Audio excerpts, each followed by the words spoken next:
যুক্তরাষ্ট্র ইরান আকস্মিক চুক্তি ইসরায়েলের রাজনীতিতে বড় ঝড় তুলেছে। আগামী অক্টোবরের নির্বাচনের আগে নেতানিয়াহুর রাজনৈতিক ভবিষ্যৎ এখন সুতোয় ঝুলছে। ট্রাম্পের যুদ্ধ অবসানের সিদ্ধান্তে তার মধ্যপ্রাচ্য বদলে দেওয়ার দম্ভক্তি পুরোপুরি ভেস্তে গেছে। চুক্তিতে লেবানন যুদ্ধ বন্ধের শর্ত থাকায় বড় ধাক্কা খেয়েছে নেতানিয়াহুর যুদ্ধংদেহী নীতি। নির্বাচনের ঘোষণা দিলেও জরিপ বলছে নেতানিয়াহুর ডানপন্থী জোট বড় পরাজয়ের দ্বারপ্রান্তে। দুর্নীতির অভিযোগ আর ২০২৩ সালের ৭ অক্টোবরের নিরাপত্তা ব্যর্থতায় তিনি আগে থেকেই বিপর্যস্ত ছিলেন। নজিরবিহীন হামলার পরও হামাস, হিজবুল্লাহ ও ইরান এখনও সমানভাবে সক্রিয় রয়েছে। এখনও বিভিন্ন ফ্রন্টের যুদ্ধে কোনো স্থায়ী বিজয় না আসা এবং ইসরায়েলি সেনা হতাহত কয়েক দশকের মধ্যে সর্বোচ্চ হওয়ায় ভোটারদের কাঠগড়ায় দাঁড়াতে হচ্ছে তাকে।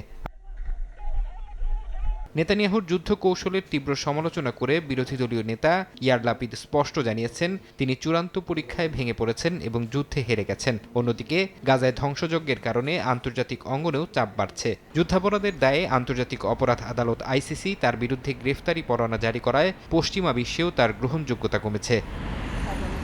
সবচেয়ে বড় ধাক্কাটি এসেছে যুক্তরাষ্ট্রের রাজনীতিতে নেতানিয়াহুর অতি নির্ভরশীলতার জায়গা থেকে। তার একপেশে নীতির কারণে ওয়াশিংটনের দ্বিপক্ষীয় সমর্থন যেমন ক্ষতিগ্রস্ত হয়েছে, তেমনি বিশ্বস্ত মিত্র ডোনাল্ড ট্রাম্পও ফোনালাপে মেজাজ হারিয়ে তাকে উন্মাদ পর্যন্ত বলেছেন। মার্কিন চাপের কাছে নতি স্বীকার করে আন্তর্জাতিক স্তরে বন্ধুহীন হয়ে এখন সব কুল হারাতে বসেছেন এই যুদ্ধবাজ নেতা। ফারহাদ চৌধুরী, সময় সংবাদ।